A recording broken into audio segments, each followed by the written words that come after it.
problem natin is dr over dt is equal to negative 4rt when t is equal to 0, r is equal to ro. So, ito ay separation of variables. So, dapat ang magkasama is dr and r, tapos dt and t. Tapos, kung nasan yung constant, magre-remain siya. So, magiging, multiply natin both sides by dt. So, magiging dr is equal to negative 4rt dt. Tapos, divide naman natin both sides by r. Magiging dr over r is equal to negative 4t dt. Ngayon, pwede na natin siyang i-integrate.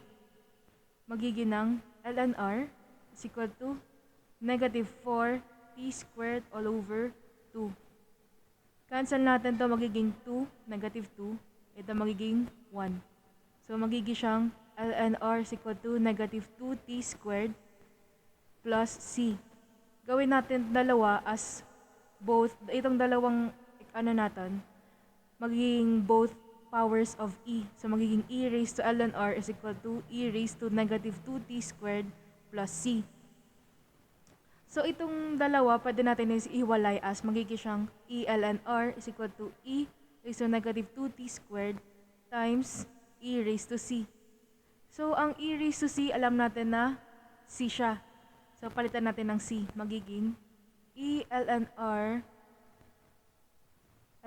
is equal to e raised to negative 2t squared c. So, alam natin na ito is equal to r. So, solve natin. Magiging siyang r is equal to e raised to e raised to negative 2t squared.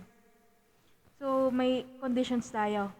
I-substitute natin. So, magiging siyang r, magiging ro is equal to c e raised to negative 2, t is equal to 0 squared. So, ito magiging ng e raised to 0, c is equal to ro. Tapos, since ang e raised to 0 equal yan sa 1, magiging na siyang 1. So, ro is equal to c. Palitan natin lahat ng c dito as ro.